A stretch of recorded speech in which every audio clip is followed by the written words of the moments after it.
Hollywood was left stunned last night when legendary actor-director Clint Eastwood walked off the set of Jimmy Kimmel Live, following a tense exchange that quickly escalated into an uncomfortable war of words.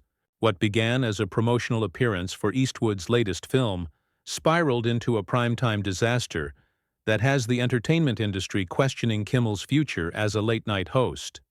The tension was palpable from the moment Eastwood, 94, walked onto the stage at the El Capitan Theater.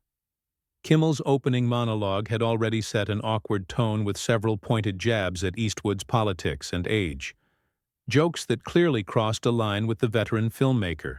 The studio audience's nervous laughter only highlighted the growing discomfort, as Kimmel seemed determined to provoke rather than welcome his legendary guest.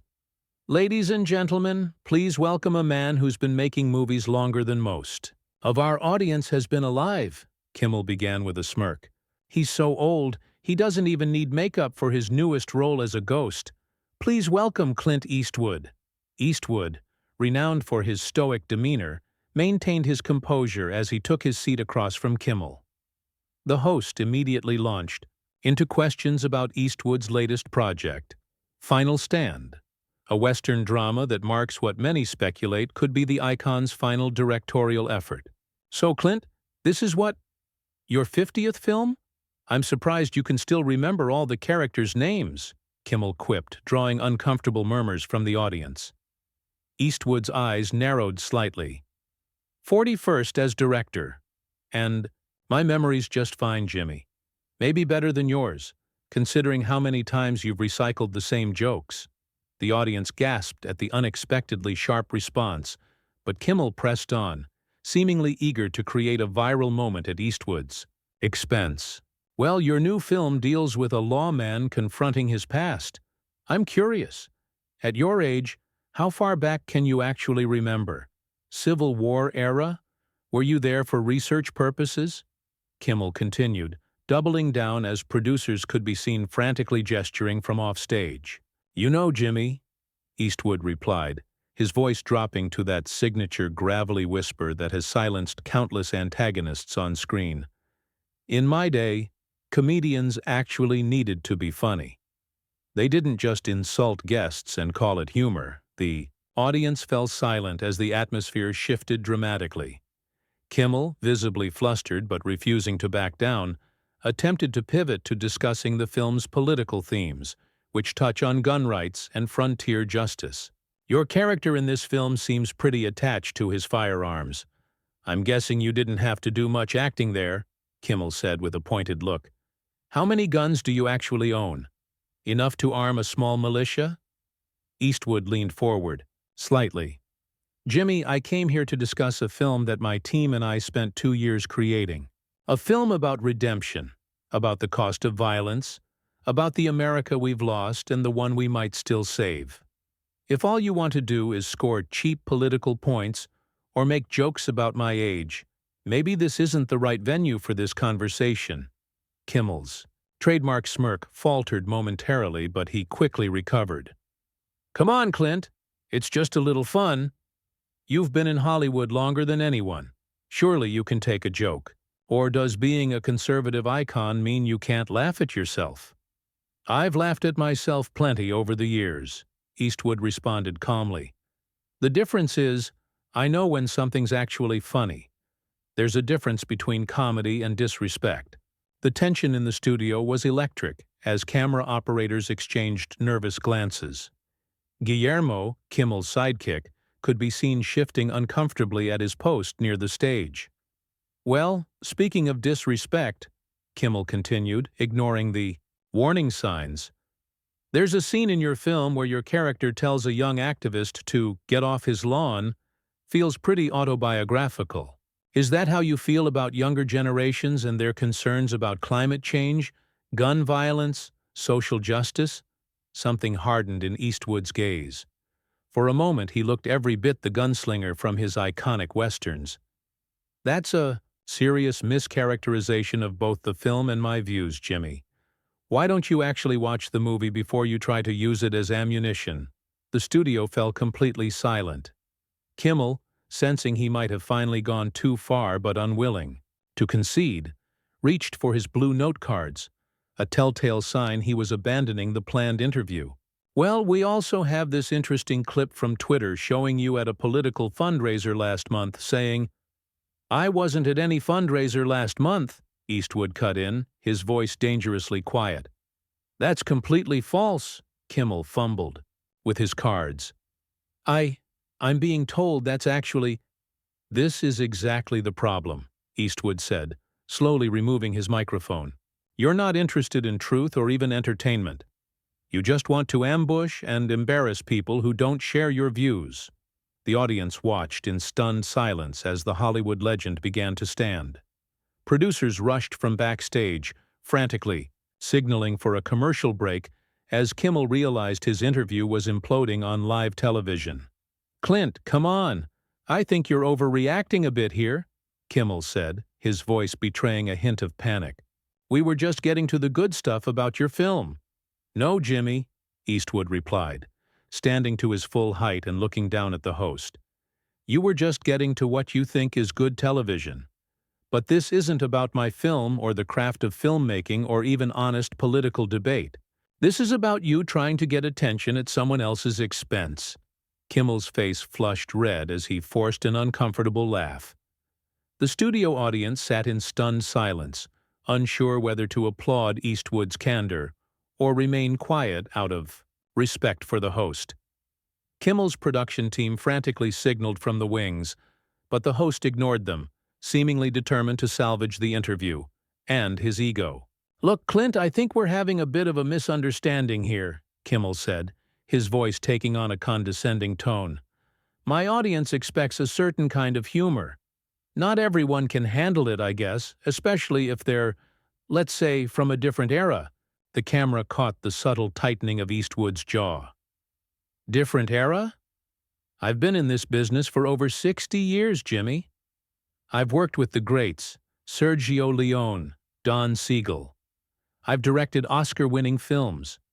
I've survived decades of critics, studio politics, and changing cultural tides. What I haven't done is confuse mockery with wit." Kimmel's smile became increasingly brittle. "Well, times change. Today's audiences want edge. They want controversy. They—" "No," Eastwood interrupted, his voice quiet but cutting through Kimmel's excuse like a knife. "Today's audiences want authenticity. They're tired of manufactured outrage and gotcha moments. They're exhausted by hosts who think being mean is the same as being clever." A smattering of applause broke out in the audience, quickly hushed by Kimmel's staff. The host shifted uncomfortably in his chair, clearly losing control of the situation. "You know what? Let's just watch a clip from your film and—" "I don't think so," Eastwood said. "I've seen how this goes. You'll show a clip out of context, then use it to make another joke at my expense, or try to twist it into some political statement I never intended." The tension in the studio was palpable. Camera operators exchanged glances, unsure whether to stay focused on the increasingly volatile exchange or cut away. Guillermo had disappeared entirely from his usual position. Kimmel's trademark smirk returned, though it didn't reach his eyes. "Sounds like someone's a little sensitive tonight. Is this how you direct your actors too? Walk off set when things don't go exactly your way?" Something dangerous flashed in Eastwood's eyes. "I direct with respect, Jimmy. Something you clearly know nothing about. My sets are professional environments where people collaborate to create art, not playgrounds for bullies with microphones." "Bullies?" Kimmel scoffed, though his voice had an edge of defensiveness. "It's comedy, Clint, but I guess you wouldn't recognize that since your idea of humor stopped evolving somewhere around 1975. Eastwood didn't take the bait. Instead, he looked directly into the camera.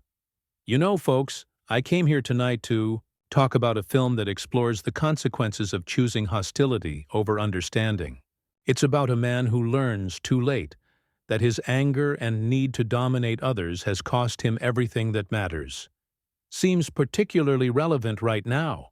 The audience erupted in applause, this time too loud to be silenced by the production staff.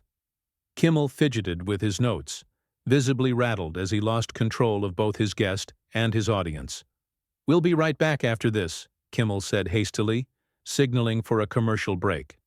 "No, we won't," Eastwood replied calmly as a production assistant rushed onto the stage with his jacket. "At least I won't." The network cut to commercials, but cell phone footage captured what happened next. Kimmel, no longer performing for the cameras, stood up and confronted Eastwood directly. "What the hell was that?" he demanded, his face inches from Eastwood's. "You think you can come on my show and lecture me about respect? Do you know what my ratings are?" Eastwood regarded him coolly. "I know what they'll be tomorrow. You self-righteous old—" Kimmel began, but was cut off as Eastwood's publicist and several network executives rushed onto the stage. "That's enough, Jimmy," a suit-clad executive intervened, physically stepping between them. "Mr. Eastwood, on behalf of the network, I want to apologize." "Save it," Eastwood said, shrugging on his jacket. "Your apology means nothing if you keep enabling this kind of behavior night after night." The audience, realizing they were witnessing something extraordinary, began recording on their phones despite the staff's attempts to prevent it. Social media was already lighting up with accounts from those in attendance. "You're making a big mistake," Kimmel hissed, his public persona completely stripped away. "I can make sure you never promote another film on late night again." The legendary filmmaker paused, turning back to Kimmel with a look that had intimidated countless opponents on screen. "Son, I was a star when you were still in diapers. I'll be just fine." As Eastwood moved toward the exit, Kimmel made one final, desperate attempt to save face. "What happened to you, Clint? You used to be tough. Now you can't even take a few jokes without running away." Eastwood stopped mid-stride. The studio fell completely silent. He turned slowly, fixing Kimmel with that legendary 1,000-yard stare that had intimidated countless villains on screen. The difference was, this wasn't acting. "Tough?" Eastwood said, his voice barely above a whisper yet somehow filling the entire studio. "Tough isn't belittling people from behind a desk. Tough isn't having writers feed you lines to mock your guests. Tough is standing by your principles even when it costs you." He took 3 deliberate steps back toward Kimmel, who involuntarily retreated behind his desk. "I've played tough men my whole career, Jimmy, but there's a difference between playing tough and being tough. Being tough means showing respect, especially when you disagree. It means having the courage to listen, not just waiting for your turn to speak." The audience, sensing they were witnessing a pivotal moment, erupted in spontaneous applause. Security guards stationed at the exits exchanged uncertain glances, unsure whether to intervene. "You know what?" Kimmel sneered, his face contorted with anger. "This is exactly why nobody wants to work with you anymore. You're just a cranky old man who can't take a joke. The world's moved on, Clint." A production assistant frantically signaled that they were about to go live again, but Kimmel waved her off dismissively. "The world's moved on?" Eastwood repeated, thoughtfully. "Maybe some parts should. Maybe we should move on from thinking that cruelty is entertainment. Maybe we should move on from dividing people for ratings." He gestured toward the audience. "These folks didn't come here to watch you try to humiliate an old man. They came to be entertained, to laugh, to forget their troubles for a while. That used to be what late night was about." Someone in the audience shouted, "Tell him, Clint!" Others joined in with applause and cheers. Kimmel's face darkened with rage and embarrassment. "Security!" he snapped. "Get him out of here!" 2 burly security guards approached hesitantly, clearly uncomfortable with manhandling a Hollywood legend. Before they could reach him, Eastwood held up a hand. "No need, gentlemen. I was just leaving." He turned to address the audience directly. "My new film opens Friday. It's called Final Stand. Unlike what you saw tonight, it's actually about something meaningful, about finding common ground in a divided world." He gave a slight nod. "Thank you for your time." With that, he turned and walked off the stage with the same dignified stride that had carried him through 6 decades in Hollywood. The audience rose to their feet in a standing ovation. Kimmel, left alone on stage with the thunderous applause clearly not meant for him, fumbled his notes and looked to his producers for guidance. After an awkward moment, the show cut to an extended commercial break. Within minutes, clips of the confrontation were flooding social media. Eastwood vs. Kimmel began trending nationwide, soon followed by "In Kimmel is over" and "Respect Clint." Celebrity reactions poured in, with most industry figures voicing support for Eastwood. Witnessing the great Clint Eastwood stand up to bullying on live TV was the most powerful moment I've seen in years, tweeted Meryl Streep. Some things matter more than ratings. Dwayne Johnson posted, "This is why Clint is, and always will be, a legend, standing tall for respect and dignity. Much love to you, sir." True class. By the time Kimmel returned from the commercial break, visibly shaken and with his trademark smugness replaced by a deer-in-headlights expression, the damage was done. His awkward attempt to salvage the show fell flat, with audience members openly checking their phones to follow the unfolding social media storm. The following morning, network executives called an emergency meeting. Overnight ratings revealed a 40% drop in viewership after Eastwood's departure, with thousands of complaints flooding network channels. Multiple advertisers had already called to express concerns about their brands being associated with the show. Meanwhile, ticket pre-sales for Final Stand surged by 300%, with theaters adding extra screenings to meet demand. Major talk shows rushed to book Eastwood, promising respectful conversations about his remarkable career and new film. 3 days later, Kimmel issued a public apology, reading stiffly from a teleprompter. "My behavior toward Mr. Eastwood was unprofessional and disrespectful. I failed to meet the standards that viewers rightfully expect. I am taking some time away from the show to reflect on how I can do better." Industry insiders reported that the time away wasn't entirely voluntary, with network executives demanding changes to the show's format and approach.